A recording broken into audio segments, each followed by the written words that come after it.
नमस्कार, welcome to online ज्ञानी classes. मैं आज जो है एसी का जो फीमेल रिप्रोडक्टिव सिस्टम जो पार्ट था उसी का ही कंटिन्यू पार्ट करने जा रहा हूँ। ठीक है, इससे पहले जो लेक्चर था जो पढ़ रहे थे आप, वो था फीमेल रिप्रोडक्टिव सिस्टम और उसी का ही कंटिन्यू पार्ट है। उसमें ओवरी और ओवरीज के जो फंक्शंस थे मतलब वो रह गए थे। फंक्शंस में से एक फंक्शन रह गया था हार्मोन्स का, और बाकी के अदर जो पार्ट थे इंटरनल पार्ट। हमने एक्सटर्नल पार्ट की बात करी थी फीमेल रिप्रोडक्टिव सिस्टम के, और एक्सटर्नल पार्ट के अलावा उसमें कई सारी चीज़ें और भी डिस्कशन हुई थी, और कैसे वो जो फॉलिकल्स हैं वो कैसे डेवलप होते हैं, ग्राफियन फॉलिकल्स के बारे में बात हुई थी। और वहाँ से आगे का कंटिन्यूटी है यहाँ पर ओवेरियन हार्मोन्स में। ओवेरियन हार्मोन्स जो है, जो ओवरी रहती है, ओवरी से निकलने वाले जो हार्मोन्स हैं उनके बारे में यहाँ पर डिस्कस करने जा रहे हैं। और ओवरी जो पार्ट है वो हमारे इंटरनल ऑर्गन्स का पार्ट है। फीमेल रिप्रोडक्टिव का जो इंटरनल ऑर्गन्स है उसका पार्ट है। और इससे पहले जो पहले वाले लेक्चर में उसमें इंटरनल पार्ट एक्सटर्नल पार्ट क्या होते हैं फीमेल रिप्रोडक्टिव सिस्टम के, और एक्सटर्नल पार्ट में कौन कौन से पार्ट आते हैं, वल्वा और म्यून्स पीविस वगैरह, और इंटरनल पार्ट में कौन कौन से यूट्रस, यूट्राइन ट्यूब, ठीक है, ओवरी, ये सब इंटरनल पार्ट में आते हैं। इन सारा डिस्कशन जो है प्रीवियस वीडियो में है। जो पार्ट्स रह गए हैं उसमें कवर नहीं हुए हैं वो इसमें कवर होंगे। ठीक है, ओवेरियन हार्मोन्स वो हार्मोन्स हैं जो ओवरी से रिलीज होते हैं, जिसमें कि ओवरी से सीक्रेट होने वाले हार्मोन्स एस्ट्रोजन और प्रोजेस्टेरोन हैं। इसके अलावा इनहिबिन और रिलैक्सिन और कुछ क्वांटिटी में जो है एंड्रोजन हार्मोन्स रिलीज होते हैं। अगर देखें एस्ट्रोजन हार्मोन्स का, तो एस्ट्रोजन हार्मोन्स जो नॉन प्रेग्नेंट वुमेन्स होती हैं उनमें लार्ज क्वांटिटी में जो है सीक्रेशन होता है एस्ट्रोजन हार्मोन्स का।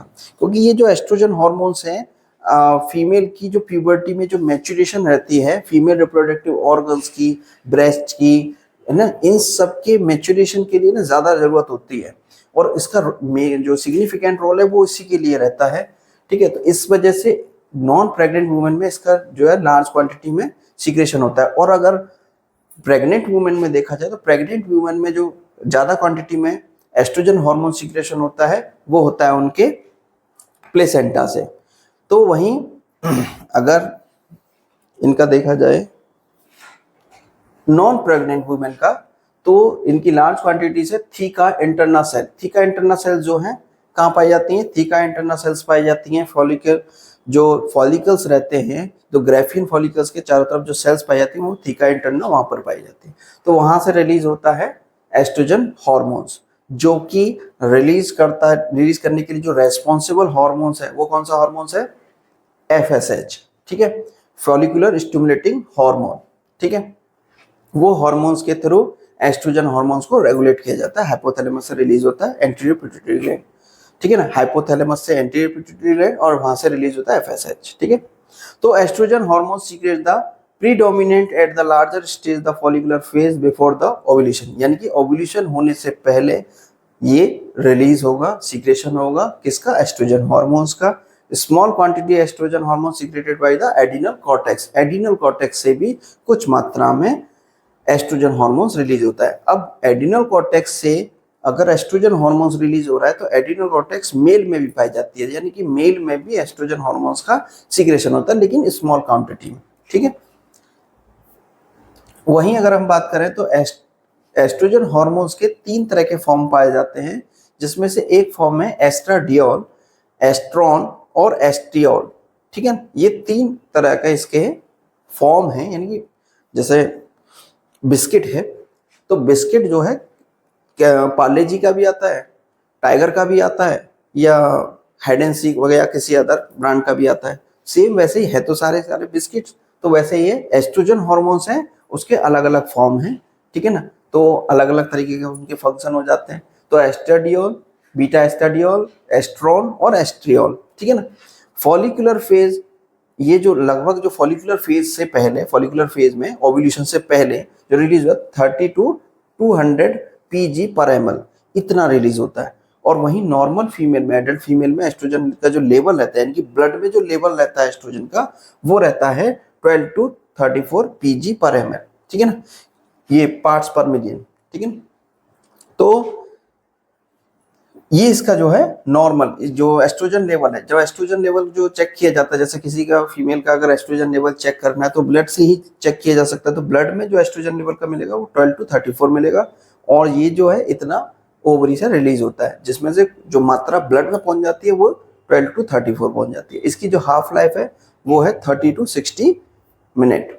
हाफ लाइफ से मतलब है कि कितनी मात्रा हार्मोन्स की यूज होने के बाद कितनी देर में, यानी कि 30 मिनट में जितनी, यानी कि 100 ml अगर रिलीज हुआ तो 50 ml यूज होने में कितना टाइम लगेगा। तो वो जो एक एग्जांपल के लिए कि 100 ml यूज हो रहा है तो उसमें से जो हाफ है उसकी कितनी टाइम लगेगा उसको यूज होने में या डीजनरेट करने में या डिस्ट्रॉय होने में या यूज होने में, ठीक है ना, इस तरीके से यूटिलाइज होने में।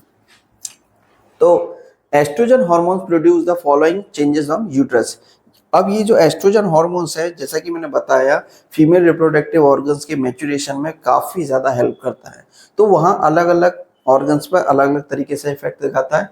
यूट्रस की अगर हम बात करें तो यूट्रस के मैच्योरेशन में सबसे ज़्यादा हेल्प करता है, उसमें ज़्यादा से ज़्यादा ब्लड फ्लो के लिए, उसकी जो थिकनेस होती है वॉल की थिकनेस उसके लिए, यानी कि ओवरऑल अगर देखा जाए तो यूट्रस को एक बेबी कंसीव करने के लिए या फीटस के डेवलपमेंट के लिए उसको प्रिपेयर करने के लिए जो जरूरत होती है उसमें जो हेल्प करता है वो करता है oestrogen hormone. Oestrogen hormones help करता है मतलब मैच्योरेशन करने के लिए, यूट्रस के मैच्योरेशन के लिए, ठीक है। All this the changes the uterus for pregnancy, pregnancy के लिए मैच्योर करने के लिए यूट्रस को तैयार करता है कौन, एस्ट्रोजन हार्मोन, ठीक है। वहीं दूसरी तरफ सेकेंडरी सेक्सुअल कैरेक्टरिस्टिक्स जो फीमेल्स में होते हैं, जैसे कि हेयर्स का डिस्ट्रीब्यूशन, बॉडी का शेप, स्किन का जो स्मूथनेस और जो सॉफ्टनेस आती है ना, वो सब इंक्रीज हो जाता है, ठीक है।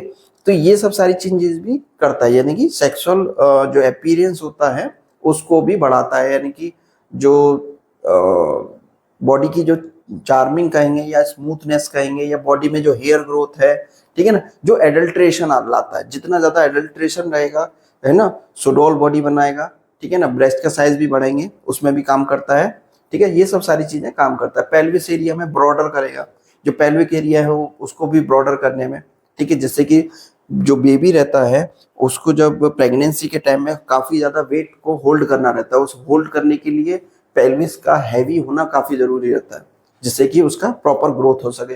तो पेल्विस के ब्रॉडिंग होने के लिए उसका ओवल से राउंड शेप वगैरह में कन्वर्ट करने के लिए, ओवल से, ठीक है ना, राउंड शेप में लाने के लिए, तो ये सब सारी चीज के लिए भी एस्ट्रोजन हार्मोन्स रेस्पॉन्सिबल रहता है। बाकी वॉइस के लिए जो लैरिंग्स का जो है और ज्यादा उसको हाई पिच में, यानी कि जो देख पैनी आवाज होती है, तीखी आवाज होती है, उसको और ज्यादा सुरीला बनाने के लिए कह सकते हैं, ठीक है। वेजाइनल पर क्या इफेक्ट आता है एस्ट्रोजन हार्मोन्स का, जो वेजाइनल वॉल की जो लाइनिंग होती है उसको भी क्या करता है, थिकनेस करता है उसको। जो अगर क्यूबॉइडल सेल्स, अगर सिंगल लेयर क्यूबॉइडल सेल्स हैं तो उसको और ज्यादा वो मल्टीपल लेयर्स में कर देता है, स्ट्रेटिफाइड कर देता है, काफी लेयर्स बढ़ा देता है, ठीक है। और reduce the pH level of the vaginal for acidic, यानी कि उसके पीएच लेवल को भी कम कर देता है, जिससे कि वो और ज्यादा एसिडिक हो जाए, ठीक है। और ब्रेस्ट साइज पर क्या इफेक्ट करता है, ब्रेस्ट के लिए development of the stromal tissues of the breast and growth of the extensive ductile system, यानी कि जो डक्टाइल सिस्टम है उसको वो बढ़ाता है और ब्रेस्ट के साइज को भी इंक्रीज करता है, और जो फैट का डिपोजिशन है उसको भी बढ़ाता है ब्रेस्ट में, ठीक है। तो ये सारे काम जो है एक एस्ट्रोजन हार्मोन्स का काम रहता है। Regulation of the oestrogen hormones, अगर एस्ट्रोजन हार्मोन्स के रेगुलेशन की बात करें तो वो रेगुलेशन किससे होता है, हाइपोथैलेमस से रिलीज होता है। हाइपोथैलेमस से गोनेडोट्रोपिन रिलीजिंग हार्मोन्स रिलीज होता है, जो कि इफेक्ट डालता है एंटीरियर पिट्यूटरी ग्लैंड पर। एंटीरियर पिट्यूटरी ग्लैंड से रिलीज होता है एफएसएच, फॉलिकुलर स्टिमुलेटिंग हार्मोन। वो फॉलिकुलर स्टिमुलेटिंग हार्मोन्स जो है ओवरी पर जाकर काम करता है और ओवरी से रिलीज करता है आपका एस्ट्रोजन हार्मोन्स थीका सेल से, ठीक है। After the binding the receptor, ये एफएसएच जो एस्ट्रोजन है इनिबिट करता है। अच्छा, inhibit estrogen inhibit secretion of FSH negative feedback. Negative feedback का मतलब है कि जब एस्ट्रोजन का जो लेवल है, जो थ्रेशोल्ड लेवल है, अगर उससे ज्यादा हो जाए तो उस कंडीशन में भी इंफॉर्मेशन जाती है हाइपोथैलेमस को कि अब ये हार्मोन्स नहीं रिलीज करना है, तो इनहिबिशन का काम भी एस्ट्रोजन ही करता है। और अगर मान लो कम रहता है तब भी इस बात की इंफॉर्मेशन जाती है हाइपोथैलेमस को कि ये हार्मोन्स रिलीज होना है, ठीक है। सेम ऐसे ही प्रोजेस्टेरोन हार्मोन, दूसरा हार्मोन कौन सा था, प्रोजेस्टेरोन हार्मोन, जो कि रिलीज होता है आपका non pregnant women the small quantity, ये स्मॉल क्वांटिटी में, नॉन प्रेग्नेंट वुमेन जो होती है उनमें स्मॉल क्वांटिटी में सीक्रेशन होता है। और वहीं अगर जो एस्ट्रोजन हार्मोन था नॉन प्रेग्नेंट वुमेन में वो सबसे ज्यादा सीक्रेशन हो रहा था, ये भी थीका सेल से ही सीक्रेट हो रहा है। During the first half of the menstrual cycle during the follicular stage, ये कब हो रहा है, मेंस्ट्रुअल साइकिल की जो फर्स्ट फेज है उसमें रिलीज हो रहा है आपका progesterone hormone. But the large quantity of progesterone hormone is secreting during the latter half the is the menstrual cycle during the secretory phase the corpus luteum. तो ये जो हार्मोन्स हैं प्रोजेस्टेरोन हार्मोन स्पेसिफिकली रिलीज होता है corpus luteum से। Corpus luteum वो stage होती है जब ओव्यूलेशन के बाद जो रेसिडुअल फॉलिकुलर बच जाता है, यानी कि जो रेसिडुअल पार्ट बच जाता है ओवा के निकलने के बाद, उस पार्ट को ग्राफेन फॉलिकल का जो रेसिडुअल पार्ट यानी कि जो बच जाता है उसको बोलते हैं हम कॉर्पस ल्यूटियम। उस कॉर्पस ल्यूटियम से क्या सीक्रेशन होता है, प्रोजेस्टेरोन हार्मोन्स का सीक्रेशन होता है। तो small quantity of progesterone hormone secreted by the adrenal cortex, ये भी हार्मोन जो एड्रिनल कॉर्टेक्स से रिलीज होता है, एड्रिनल कॉर्टेक्स के सेक्स हार्मोन्स वाले पार्ट से रिलीज होता है, ठीक है। और in pregnant women large amount of the progesterone hormone secreted by the corpus luteum in the first trimester. जो फर्स्ट ट्राइमेस्टर होता है, जिनकी शुरू के जो 3 महीने रहते हैं, ठीक है ना, तो वो फर्स्ट ट्राइमेस्टर में जो है जो हार्मोन्स का जो सीक्रेशन है वो सबसे ज्यादा होता है कॉर्पस ल्यूटियम के थ्रू। इनकी जब ओव्यूलेशन होने के बाद जब फर्टिलाइजेशन होगा उसके, तो फर्टिलाइजेशन से लेकर फर्स्ट ट्राइमेस्टर जब तक रहेगा तब तक जो कॉर्पस ल्यूटियम है वो रेगुलरली सीक्रेट करता रहेगा कॉर्पस ये प्रोजेस्टेरोन हार्मोन्स, ठीक है। कॉर्पस ल्यूटियम सीक्रेट करेगा प्रोजेस्टेरोन हार्मोन्स को। In the secondary trimester corpus luteum is degenerate, जब कॉर्पस ल्यूटियम जो है डीजेनरेट कर जाएगा तो ये हार्मोन्स निकलना बंद हो जाएगा। फिर placenta secret the large quantity of progesterone hormones in the second and third trimester. फिर उसके बाद सेकेंड और थर्ड ट्राइमेस्टर में जो प्लेसेंटा से ये प्रोजेस्टेरोन हार्मोन्स सीक्रेट होगा। यानी कि फर्स्ट ट्राइमेस्टर में जब फर्टिलाइजेशन हुआ, फर्टिलाइजेशन से लेकर फर्स्ट ट्राइमेस्टर यानी सेकेंड ट्राइमेस्टर से पहले तक का जितना ड्यूरेशन होता है वो फर्स्ट ट्राइमेस्टर में आता है। फर्स्ट ट्राइमेस्टर में जो हार्मोन्स है प्रोजेस्टेरोन हार्मोन वो सीक्रेट रहेगा तुम्हारे कॉर्पस ल्यूटियम से। लेकिन उसके बाद जब कॉर्पस ल्यूटियम डीजनरेट कर जाता है उसके बाद प्लेसेंटा से रिलीज होना शुरू करता है। इसकी जो हाफ लाइफ है वो है 4 से 5 मिनट तक इसकी हाफ लाइफ है। सिंथेसिस होता है progesterone hormone synthesis the anterior cholesterol ovary the along the storm, ठीक है। प्रोजेस्टेरोन हार्मोन जो है सिंथेसाइज्ड होता है किसके अंदर, ओवरी के अंदर, ठीक है, कोलेस्ट्रॉल से। ये सब केमिकली मतलब बायो मॉलिक्यूल्स का पार्ट है कि कैसे उसमें कोलेस्ट्रॉल से कन्वर्ट होता है, कैसे कोलेस्ट्रॉल से प्रोजेस्टेरोन हार्मोन बनेगा। Progesterone is the concern mainly with the final preparation of the uterus for the pregnancy and the breast और फॉर द लैक्टेशन। इसका जो मेजर रोल प्ले है, जैसे एस्ट्रोजन का जो मेजर रोल प्ले था वो था यूट्रस को प्रेगनेंसी के लिए तैयार करना, वहीं इसका जो दूसरा इसका प्रोजेस्टेरोन हार्मोन्स का जो मेन फंक्शन है वो यूट्रस को प्रेगनेंसी के लिए प्रिपेयर करने के साथ साथ इम्प्लांटेशन के लिए भी प्रिपेयर करना, ठीक है। जो फर्टिलाइजेशन है वो इम्प्लांटेशन के लिए जो प्रिपेयर करता है वो प्रोजेस्टेरोन हार्मोन्स करता है, और साथ में ब्रेस्ट के लैक्टेशन के लिए भी रेस्पॉन्सिबल होता है। जब ड्यूरिंग प्रेगनेंसी जो लैक्टेशन होगा, मतलब ड्यूरिंग प्रेगनेंसी लैक्टेशन नहीं होगा, प्रेगनेंसी के बाद जो लैक्टेशन की जरूरत पड़ेगी, तो उस लैक्टेशन कराने के लिए जो जरूरत पड़ेगी, यानी कि दूध पिलाने के लिए जरूरत पड़ेगी, उसके लिए जो लैक्टेशन यानी कि दूध की जो जरूरत पड़ेगी, उस ब्रेस्ट में दूध बनाने के लिए, उस लैक्टेशन की प्रोसेस के लिए यहाँ पर जरूरत पड़ती है प्रोजेस्टेरोन हार्मोन की। और वो प्रोजेस्टेरोन हार्मोन शुरुआत में कॉर्पस ल्यूटियम और बाद में प्लेसेंटा से रिलीज हो रहा है, जो कि 9 मंथ की ड्यूरेशन पे पूरा रहता है। इसलिए जब किसी भी प्रेग्नेंट वुमेन का जो ब्रेस्ट साइज है ड्यूरिंग प्रेगनेंसी उनका लार्ज कर जाते हैं, क्योंकि उसमें लैक्टेशन की प्रोसेस शुरू हो जाती है, दूध का इकट्ठा होना शुरू हो जाता है आम भाषा में। Increase the thickness of the endometrium by the increasing the number of the and the size of the cell. मैंने बताया कि जो यूट्रस की जो एंडोमेट्रियम वॉल है उसकी थिकनेस को बढ़ाता है, जिससे थिकनेस बढ़ने से इम्प्लांटेशन की जो प्रोसेस है वो ज़्यादा से ज़्यादा पॉसिबल हो सके, इसके लिए ये रेस्पॉन्सिबल रहता है। बाकी इंक्रीज करता है फ्रीक्वेंसी द यूटेराइन कॉन्ट्रैक्शन, ठीक है ना, ब्लड सप्लाई को बढ़ाता है, इंक्रीज करता है deposition of the lipid and glycogen, जिससे कि उसको ज़्यादा से ज़्यादा न्यूट्रिशन मिल सके। इम्प्लांटेशन के बाद जो ओव्यूल है वो उसका फर्टिलाइज्ड एग है उसको ज़्यादा से ज़्यादा न्यूट्रिशन मिल सके, ठीक है।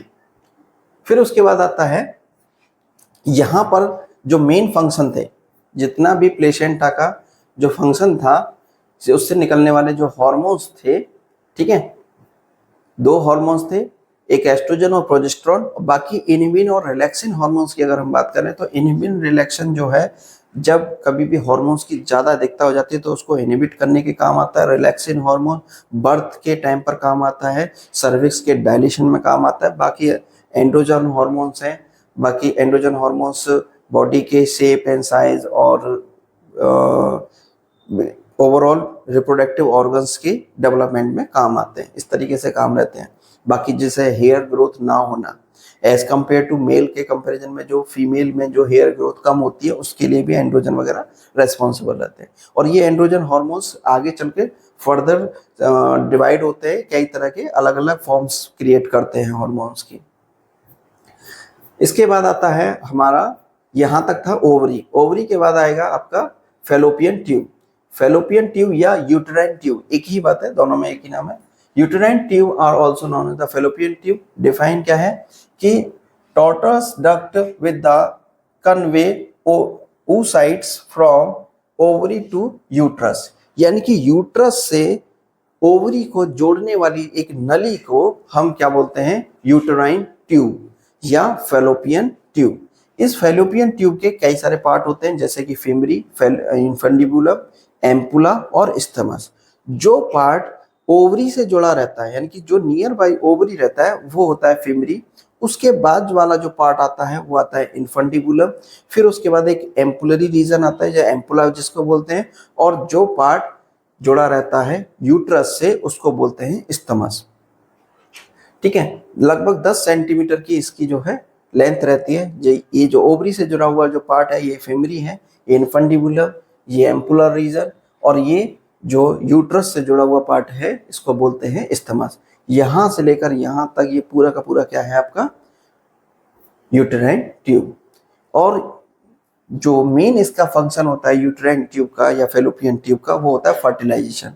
यानी कि फर्टिलाइजेशन की प्रोसेस आफ्टर ओव्यूलेशन, जो ओवा है वो आ जाता है फिमरी के थ्रू, फिमरी से होते हुए फैलोपियन ट्यूब में, और जो स्पर्म हैं वो वेजाइनल से होते हुए यूट्रस से मूव करते हुए वो आ जाते हैं फैलोपियन ट्यूब में। तो फैलोपियन ट्यूब में ही स्पर्म रहते हैं, मूव करते हैं, और ओवा भी उसी में ही मूव करता है। और इसमें जो मूवमेंट होता है फिमरी टू स्थमस की तरफ मूवमेंट रहता है। इसमें जो हेयर्स ब्रशिंग सेल्स पाई जाती हैं, वो ब्रशिंग सेल्स, ये जो हेयर्स हैं वो प्रोपेल होते हैं किधर, यूट्रस की तरफ। तो जो ओवा है वो मूव कर रहा होता है यूट्रस की तरफ, और जो स्पर्म है वो उसके अगेंस्ट, जो उसमें मूवमेंट हो रहा है उसके अगेंस्ट, ठीक है। इस तरह का जो कॉन्ट्रैक्शन और जो मूवमेंट है उसके विपरीत जाकर वो मूव करते हुए पहुंचते हैं ओवा की साइड में। तो जैसे ही ओवा और स्पर्म मिलते हैं वहां जाकर उनका फर्टिलाइजेशन होता है। तो फर्टिलाइजेशन के लिए जो स्पेसिफिक स्थान है वो क्या रहेगा, जो प्लेस है वो है यूटेराइन ट्यूब। यानी कि कभी भी अगर फर्टिलाइजेशन होगा तो वो कहाँ होगा, फैलोपियन ट्यूब में। क्या फैलोपियन ट्यूब के अलावा कहीं और फर्टिलाइजेशन हो सकता है? बिल्कुल हो सकता है। अगर स्पर्म जो है मूव करते हुए मान लो ओवरी के पास तक पहुंच गए, तो यहाँ ओवरी से निकलते ही वो फर्टिलाइजेशन होने की प्रोसेस हो सकती है। लेकिन ऐसा बहुत ज़्यादा रेयर में होता है, ऐसा होता नहीं है नॉर्मली, बहुत ही मतलब एकदम लाखों में एक आध बार। या फिर क्या यूट्रस के अंदर फर्टिलाइजेशन हो सकता है? वहाँ प्रोसेस हो सकती है यूट्रस के अंदर फर्टिलाइजेशन हो सकता है, लेकिन वहां फर्टिलाइजेशन होने का कोई फायदा नहीं है, इम्प्लांटेशन नहीं होगा, क्योंकि इम्प्लांटेशन होने के लिए उसको ब्लास्टोसिस्ट में कन्वर्ट होना जरूरी है। ब्लास्टोसिस्ट जो स्टेज है वो उसकी 2 सेल स्टेज नहीं है, 4 से कम 64 स्टेज सेल्स रहती है, यानी कि 64 सेल से ज्यादा जब सेल्स होती हैं उस स्टेज को बोलते हैं ब्लास्टोसिस्ट। जब ये ब्लास्टोसिस्ट की स्टेज होती है तब जाकर कहीं इम्प्लांटेशन की प्रोसेस हो पाती है। जब ब्लास्टोसिस्ट बनेगा ही नहीं, अगर फर्टिलाइजेशन हुआ 1 सेल या 2 सेल की स्टेज है और यूट्रस के अंदर उसका फर्टिलाइजेशन हुआ तो वो वहां पर इम्प्लांटेशन होगा नहीं, और वो फर्टिलाइज्ड एग जो है वो रिलीज हो जाएगा, निकल जाएगा एवई, तो उसका कोई यूज नहीं होगा। तो इस वजह से अगर प्रॉपर इम्प्लांटेशन यानी कि प्रेगनेंसी कंसीव करने के लिए जो प्रेगनेंसी कंसीव करने के लिए फर्टिलाइजेशन जो है वो उसका कहाँ होना जरूरी है, फेलोपियन ट्यूब के अंदर। तो फेलोपियन ट्यूब के इन नॉर्मल जनरल केस में क्या होता है, फेलोपियन ट्यूब के अंदर ही फर्टिलाइजेशन होता है और एक सेल यानी कि जो एक स्पर्म एक ओवा मिलकर जाइगोट बनाते हैं और वो जाइगोट सिंगल सेल स्टेज होती है। वो सिंगल सेल स्टेज कन्वर्ट होती है 2 सेल, फिर 4 सेल, फिर 4 सेल के बाद जो है 8 सेल, फिर 16 सेल, फिर 16 का 32 सेल्स, 30 64 सेल, और वो जो 64 सेल्स के बाद का जो स्टेज रहती है वो कहलाती है ब्लास्टोसिस्ट सेल। और वो ब्लास्टोसिस्ट जो सेल है वो मूव करते हुए आ जाती है आपकी यूट्रस में, और यूट्रस में आगे की प्रोसेस जो है उसका इम्प्लांटेशन होता है। ठीक है, इसका सब डिवीजन होता है, जैसे सब डिवीजन तो मैंने बता ही दिया कि इन्फंटिबुलम, फिमरी और ये सब रहता है यूट्राइन ट्यूब का, लगभग सबके साइज हो जाती है। इसमें जो हिस्टोलॉजी अगर देखा जाए इसमें किस तरह की सेल्स पाई जाती हैं, तो इसमें पेरिटोनियम, इसमें आउटर सीक्रेटिक सेल्स की कोटिंग रहती है, यानी कि इसमें सीक्रेशन रहता है, म्यूकस का जैसा सीक्रेशन रहता है, म्यूकस सेल्स पाई जाती हैं, कुछ पैक सेल्स जिनको बोला जाता है, ठीक है ना, स्पेसिफिकली पैक सेल्स पाई जाती है, सीक्रेटरी नॉन सीलिएटेड सेल्स पाई जाती है, और कुछ सीलिएटेड सेल्स पाई जाती हैं जो कि प्रोपेल हो रही होती हैं बाहर की तरफ, उनको मूव करा रही होती हैं। ठीक है, यहाँ से जैसे ये ओवरी से निकलेगा ये ओवा, ठीक है, यहाँ पर ये इन्फंडिबुलम, ओविडक्ट से होते हुए इन्फंडिबुलम, यहीं इन्फंडिबुलम में फर्टिलाइजेशन सबसे ज्यादा होगा, और फिर ये एम्पुलरी रीजन से होते हुए स्थमस, और फिर ये यूट्रस में आ जाता है। ठीक है ना, जैसे यहाँ पर ये दिख रहा है, यहाँ से ये ऊज आउट हुआ, निकला, ठीक है, डेवलप हुआ जब ये जो कॉर्पस फेलो जो है कॉर्पस लूटियम से, ठीक है, कॉर्पस लूटियम वो वाला पार्ट जब ग्रेफियन फॉलिकल्स जो ब्लास्ट कर जाता है, ओवल्यूशन हो जाता है, ब्लास्ट करने के बाद जो यहाँ से ओवरी से फेलोपियन ट्यूब में जो आने की जो प्रोसेस है, ओवल्यूशन होने के बाद जो ओवा है वो आ गया फेलोपियन ट्यूब में, और जो बच गया वो क्या कहला रहा है, कॉर्पस ल्यूटियम। और ये जो कॉर्पस ल्यूटियम जो यहाँ से सीक्रेशन होता रहेगा हार्मोन्स का, प्रोजेस्टेरोन हार्मोन्स का, और बाकी ये जो ओवा है ये आगे उस साइड जो है, अगर स्पर्म मिला तो यहाँ पर फर्टिलाइज होगा, अगर स्पर्म नहीं आया, ठीक है, तो ये क्या करेगा, यहाँ से मूव करते हुए यूट्रस में पहुंचेगा, यूट्रस से ये बाहर निकल जाएगा। ठीक है, नॉर्मली अगर अनफर्टिलाइज्ड एग है, तो अगर फर्टिलाइज्ड होगा तो इम्प्लांट करेगा, प्रेगनेंसी कंसीव होगी उसको फर्टिलाइजेशन होगा। लिम्फेटिक ड्रेनेज वगैरह रहता है, उसमें ब्लड की सप्लाई रहती है यूट्राइन आर्टरीज के थ्रू, और लिम्फेटिक वही यूट्राइन लिम्फेटिक से उसकी सप्लाई रहती है, बाकी नर्व सप्लाई वगैरह है। फिर उसके बाद आते हैं उसमें ligaments of the female reproductive system. Ligaments का जो सिस्टम है, लिगामेंट्स रहता है जो पूरा रिप्रोडक्टिव सिस्टम है जो पेल्विक एरिया में पाया जाता है, उसमें जितने भी जो ओवरी, फेलोपियन ट्यूब है, यूट्रस है, उनको होल्ड करके रखने के लिए एक जो स्ट्रक्चर रहता है जो उसको होल्ड करके रखता है अपनी एक पर्टिकुलर पोजीशन पे, वो उनमें हेल्प करते हैं, हमारे लिगामेंट हेल्प करते हैं, जो कि लिगामेंट जनरली हड्डी से जुड़े रहते हैं, जो कि प्यूबिस बोन और जो पेल्विक बोन है उनसे वो अटैच रहते हैं और उनको एक पर्टिकुलर पोजीशन पे होल्ड करके रखते हैं। ये जो आप स्ट्रक्चर देख रहे थे अभी, जिस तरह से जो स्ट्रक्चर है, ये ओवरी है, ठीक है ना, और ये फेलोपियन ट्यूब, ठीक है ना, और ये यूट्रस वगैरह है, फेलोपियन ट्यूब इधर, और ये यूट्रस वगैरह है, इनको सबको होल्ड करके रखना पेल्विक एरिया में, इन सबका काम होता है यहाँ पर लिगामेंट्स का। तो ये लिगामेंट्स जो हैं पर्टिकुलरली 2 पार्ट्स में डिवाइड रहते हैं, पेरिटोनियल लिगामेंट, ठीक है, पेरिटोनियल लिगामेंट वो लिगामेंट होता है जो कि पूरा वगैरह उसको, पेरिटोनियल मतलब पूरा की पूरी जो ओवरी और फेलोपियन ट्यूब और आपका यूट्रस सबको कवर करके रखता है इस तरीके से पूरा का पूरा, ठीक है, वो होती है पेरिटोनियल कैविटी, पूरा का पूरा कवर करके रखते हैं बाहर से। और उसमें कुछ लिगामेंट्स पाए जाते हैं पेरिटोनियल कैविटी के अंदर लिगामेंट्स पाए जाते हैं जो उनको होल्ड कर रखते हैं, जैसे ब्रॉड लिगामेंट, यूटेराइन लिगामेंट और ओवेरियन लिगामेंट। जो ब्रॉड लिगामेंट है वो ओवरी को भी होल्ड करके रखता है और यूट्रस को भी होल्ड करके रखता है। इसमें कई तरह के लिगामेंट्स आते हैं और यूटेराइन लिगामेंट सिर्फ यूट्राइन यानी कि फेलोपियन ट्यूब को ही होल्ड करके रखा होता है और ओवरी लिगामेंट जो है ओवरी को होल्ड करके रखता है। ठीक है, जैसे कि ये जो ओवरी वाला है, ओवरी को जो लिगामेंट है ये सिर्फ ओवरी को होल्ड करके रखा हुआ है, और एक ये ब्रॉडर लिगामेंट यानी कि पूरा का पूरा जो लिगामेंट है उसको बोलते हैं ब्रॉड लिगामेंट। ब्रॉड लिगामेंट के अंदर आते हैं दो लिगामेंट आते हैं, राउंड और एक सस्पेंसरी लिगामेंट, ठीक है ना, और ओवेरियन लिगामेंट ब्रॉड लिगामेंट के अंदर आते हैं। ठीक है, और ये सब होल्ड करके रखते हैं इस तरीके से। देखिए ब्रॉड लिगामेंट यानी कि पूरा का पूरा जो लिगामेंट है होल्ड करके रखेगा किसको, फेलोपियन ट्यूब को, ठीक है, और ये जो है ओवरी लिगामेंट को भी, ठीक है, सस्पेंसरी लिगामेंट।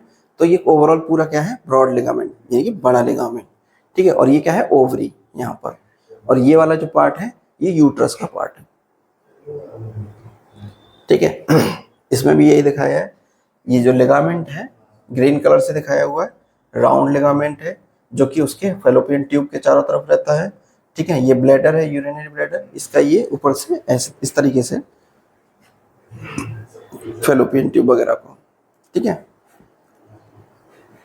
अच्छा, ये जो राउंड लिगामेंट है, जब नॉन प्रेग्नेंट वुमेन में जो राउंड लिगामेंट है उसकी एक पर्टिकुलर पोजीशन पर रखता है, लेकिन ये राउंड लिगामेंट स्ट्रेच होकर जब प्रेगनेंसी के टाइम पर ये अपना पोजीशन चेंज हो जाती है। किन की पोजीशन चेंज हो जाती है, ओवरी वगैरह की, इनकी पोजीशन चेंज हो जाती है, क्योंकि उसके जो फीटस के डेवलपमेंट के लिए जब ये जो यूट्रस है जब बढ़ता है, ठीक है ना, साइज में जब इंक्रीज करता है तो बाकी के ऑर्गन को थोड़ा सा सप्रेस करता है और उनको साइड बाय साइड थोड़ी जगह पर उनको एडजस्ट होना पड़ता है, तो जिससे कि वो अपने 9 महीने तक वो अपनी एक पर्टिकुलर पोजीशन पर बने रहते हैं और काफ़ी लंबे समय तक बने रहने की वजह से इनमें जो है स्ट्रेच आ जाता है। ये जो लिगामेंट है इनमें स्ट्रेच आ जाता है, इनकी वजह से इनका पोजीशन थोड़ा चेंज हो जाता है। Fibromuscular ligament, fibromuscular ligament the round ligament और यूरोथ्रोसेक्युलर लिगामेंट, ठीक है, और ट्रांसफर सर्वाइकल लिगामेंट, ये सारे लिगामेंट मिलकर क्या करते हैं, होल्ड करके रखने का काम करते हैं, ठीक है। इस तरीके से अगर इस तरह से देखा जाए तो ये क्या है, रेक्टम है, और ये तुम्हारा वेजाइनल, ठीक है ना, जो सर्विक्स भी है अंदर, ठीक है, और ये यूट्राइन, वो आपका यूरिनरी ब्लैडर, और यहाँ से निकलने वाले ये जो लिगामेंट्स हैं किस तरीके से दिखा रहे हैं कि इनको किस तरीके से पूरे स्ट्रक्चर को, ठीक है, इसका ये टीएस तरीके से, ठीक है, यूट्रस को किस तरीके से होल्ड करा हुआ है पूरा का पूरा, ठीक है। बाकी एक कार्डिनियल लिगामेंट होता है, ligament also known as the lateral and transfer cardinal, ठीक है, Mackenrodt ligament, they are the situated along the inferior border, the border ligament, the house of the uterine artery and uterine vein. Ligament arise from the side of the cervix and let the pharynx of vagina. मैं आपको दिखाता हूँ, ये जो uterine जो vaginal tube होती है, vaginal tube के ये जो एरिया रहता है ये कहलाता है फ्रॉनिंग्स, ठीक है, फ्रॉनिंग्स कहलाता है, और ये कहलाता है एरिया सर्विक्स वाला एरिया। तो इसको जो होल्ड करने के लिए जो लिगामेंट था वो कहला रहा है आपका कार्डिनियल लिगामेंट, ठीक है, कार्डिनियल लिगामेंट। और ये लिगामेंट एक और चीज के लिए रेस्पॉन्सिबल रहता है, इसके बंद और खुलने के लिए भी रेस्पॉन्सिबल रहता है सर्विक्स के, ठीक है। इसके बाद आता है आपका यूट्रस, ये तो थे लिगामेंट्स, और फिर उसके बाद आता है यूट्रस। यूट्रस वो पार्ट है जहां पर किसी भी फर्टिलाइज्ड एग का इम्प्लांटेशन होगा, उसका फिर ग्रोथ होगा, फीटोजेनेसिस होगी, ठीक है, और वहां पर जब बर्थ के टाइम पर, पूरा बर्थ के टाइम पर उसका सर्विक्स जो है डायलेट करेगा, खुलेगा, और बच्चे का बर्थ कैनाल जो है बाहर आएगा, बर्थ होगी, ठीक है। तो यूट्रस जो है synonym the Lyman the language, uterus is called the वूम, ठीक है, जो बच्चेदानी जिसको बोलते हैं वूम, उसको भी यूट्रस बोलते हैं ना, लेमन लैंग्वेज में मतलब बच्चेदानी जैसा सुना होगा, तो वो क्या कहलाता है, यूट्रस ही होता है, ठीक है। इज कॉल्ड द हिस्ट्रिया, ठीक है ना, which is the word the hysterectomy is the best. Hystera word जो है, हिस्टेरेक्टोमी सुना होगा कि उसके बच्चेदानी में सिस्ट थी या किसी के बच्चेदानी में कोई प्रॉब्लम हो गई या कैंसर हो गया या XYZ कुछ और प्रॉब्लम हो गई जिसकी वजह से, या कोई एक्सीडेंटल रैप्चर हो गया, इनकी एक्सीडेंट हुआ और उसकी वजह से रैप्चर हो गई, तो उस कंडीशन में उसकी जो यूट्रस होती है उसको निकाल दिया जाता है। तो उस प्रोसेस को बोलते हैं हिस्टेरेक्टोमी, और वहीं से वर्ड निकल के आता है हिस्ट्रिया, यानी कि इसको हिस्ट्रिया भी बोल देते हैं। हिस्ट्रिया वर्ड से एक और यहाँ पर सिग्निफिकेंट मतलब है इसका कि ज़्यादा से ज़्यादा इसमें सेल्स ही सेल्स होती है, कोई ऐसा बोन नहीं, स्ट्रक्चर कुछ भी नहीं होता, सिर्फ क्या रहती है, सेल्स ही सेल्स रहती हैं, इसलिए इसको हिस्ट्रिया भी बोला जाता है। और इसमें जो स्ट्रेच होने की क्षमता भी बहुत ज़्यादा होती है। Definition, uterus is the child bearing organ in the female situated in the pelvis between the bladder and rectum, यानी कि जो यूरिनरी ब्लैडर और रेक्टम के बीच में पाए जाने वाले स्ट्रक्चर को, जो कि क्या करके रखता है, चाइल्ड बियरिंग, ठीक है ना, ऑर्गन है, यानी कि बच्चे को होल्ड करके रखता है, उस ऑर्गन को क्या बोलते हैं हम, uterus. Through the hollow is the thick walled and firm, can be plated by manually during the PV, यानी कि पर वेजाइनल एग्जामिनेशन, ठीक है। जो हॉलो स्ट्रक्चर होता है, ठीक है, थिक वॉल रहती है उसकी, काफी मोटी वॉल रहती है, जैसे कि ये दिख रहा है, ठीक है ना, ये कहलाता है आपका पूरा का पूरा, यहाँ से लेकर ये क्या कहला रहा है आपका, यूट्रस। और यूट्रस को जो है 3 पार्ट्स में डिवाइड करके रखते हैं, सर्विक्स वाला एरिया और बॉडी और फंडस। ये वाला पीछे वाला एरिया जो है फंडस वाला एरिया कहलाता है, ये बॉडी कहलाती है, और ये इसका सर्विक्स वाला एरिया कहलाता है, ठीक है। लगभग ये थोड़ा पियर शेप में भी दिखाई देता है कभी कभी। और इसमें जो पूरी की पूरी ये जो वॉल है, ठीक है ना, इसको बोलते हैं जो है यूट्राइन वॉल, यूट्रस वॉल भी बोल देते हैं या यूट्राइन वॉल भी कह देते हैं, ठीक है। तो ये जो यूट्रस वॉल है ये 3 पार्ट्स में डिवाइड रहती है, पेरीमेट्रियम, मायोमेट्रियम और एंडोमेट्रियम। एंडोमेट्रियम सबसे अंदर की लेयर होती है और मायोमेट्रियम बीच वाली, और सबसे बाहर वाली लेयर को बोलते हैं पेरीमेट्रियम, ठीक है ना। इसका अगर शेप एंड साइज की अगर बात करें तो 7.5 centimetre long and 5 centimetre broad and 2.5 centimetre thick इसकी जो है शेप रहती है, और लगभग 30 से 40 ग्राम इसका साइज रहता है। Division of the into the upper expanded the call the body and the lower cylindrical part is the cervix, यानी कि जो नीचे वाला जो पार्ट है वो क्या कहलाता है, सर्विक्स, और ऊपर का जो पार्ट है वो बॉडी, ठीक है। And part of the uterus above the opening in the fallopian tube is called the fundus, यानी कि जहां पर फेलोपियन ट्यूब आकर खोलती है उस एरिया को क्या बोलते हैं, फंडस। यानी कि ये ऊपर वाला एरिया क्या कहलाता है, फंडस, ये बीच वाला पार्ट कहलाता है बॉडी, और ये वाला area cervix. The body form of the upper 2/3 of the organ is the cervix from the lower 1/3, यानी कि इसका 1/3 का ये 2/3 पार्ट होता है, यानी कि 75% पार्ट ये होता है, तो इसका 1/3 पार्ट जो है सर्विक्स होता है। Normal position and angulation, normal the long axis of the uterus form the angle of the 90 the long axis of the vagina, यानी कि वेजाइनल के लॉन्ग एक्सिस पे 90 पे, यानी कि अगर जैसे मैं इस तरीके से खड़ा हूं तो अगर यहाँ से वेजाइनल ओपनिंग है तो यूट्रस उसके जस्ट ऐसे 90 एंगल पर रहेगा नॉर्मली, इस तरीके से इसका पोजीशन रहता है, ठीक है, इस तरीके से। तो normally the long axis of the uterus form the angle of the 90 long axis of vagina, यानी कि long axis of the vagina के इस तरीके से 90 पर रहता है, 90 एंगल पर। The forwarding the tilting the uterus relative the vaginal called the enter version, यानी कि एंटी वर्जन रहता है, यानी कि उसके उल्टे रहता है, एंटी वर्जन रहता है। Backward the tilting of the uterus relative the vaginal on the retroversion, यानी कि इसमें ये इसकी पोजीशन है कि ये उसके आगे की तरफ है या उसके पीछे की तरफ है, इस तरीके से, यानी कि जैसे ये आगे की पीछे की तरफ ज्यादा झुका हुआ है या आगे की तरफ ज्यादा एंट्रोवर्ट या रेट्रोवर्ट वर्जन में है, ठीक है। And uterus is the slightly flexible at the level internal OS and OS of the cervix is the referred as the anteflexion, यानी कि इसमें आगे, हाँ, ये जो सर्विक्स वाला एरिया है इसकी ये ओपनिंग है, ठीक है ना, ओपन ऑफ सर्वाइकल, इसको बोलते हैं ओएस। ओएस, ठीक है ना, ये जो है फ्लेक्सिबल होता है काफ़ी, यानी कि ये काफ़ी फ्लेक्सिबल होता है और इस तरीके से भी फ्लेक्सिबल होता है, इस तरीके से भी फ्लेक्सिबल होता है और इस तरीके से भी फ्लेक्सिबल एरिया रहता है और काफ़ी ज़्यादा स्मॉलेस्ट पार्ट रहता है। Superiorly the uterus communicate on the each side, यानी कि यूट्राइन ट्यूब से रहता है, ऊपर की साइड में किससे रहता है, यहाँ पर ऊपर की साइड में फैलोपियन ट्यूब के साथ और नीचे की तरफ वेजाइनल ओपनिंग से कनेक्ट रहता है। Uterus is the comprise the fundus body and surface of the anterior the posterior. Fundus area, cervix area बताया अभी आपको, ठीक है।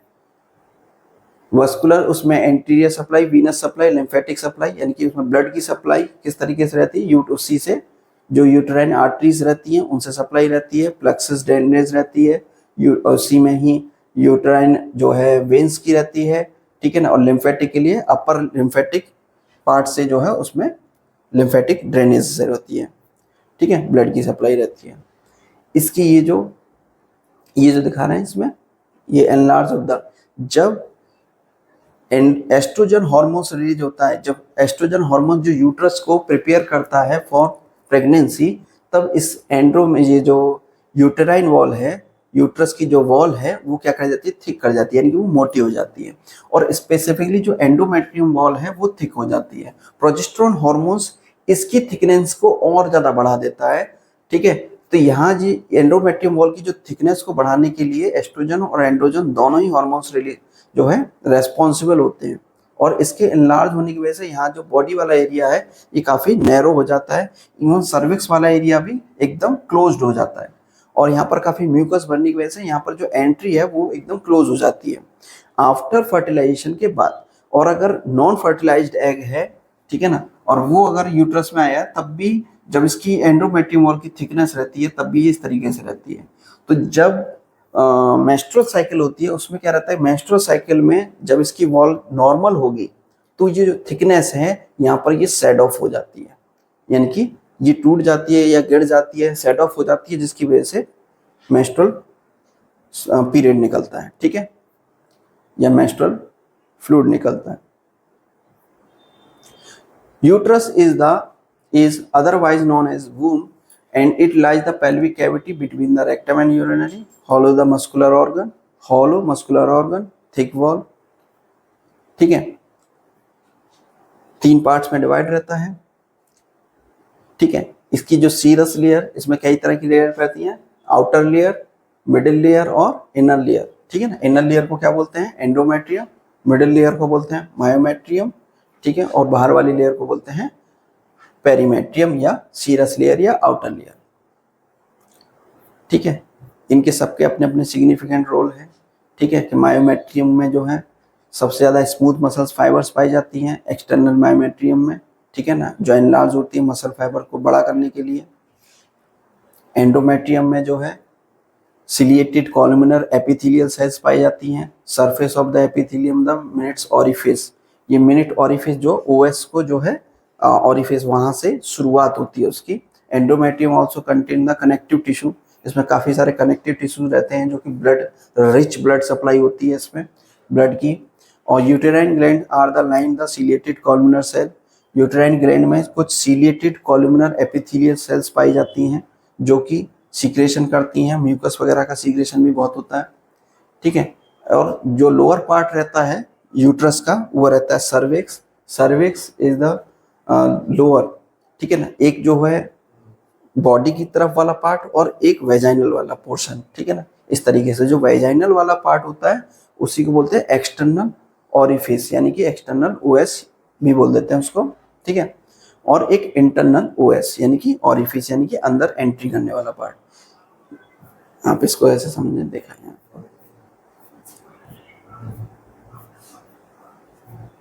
ये एक यहाँ से एंट्री वाला पार्ट और एक यहाँ से एंट्री वाला पार्ट, ये जो दोनों के बीच का जो एंट्री है ये इंटरनल ओएस और यहाँ पर ये एक्सटर्नल ओएस,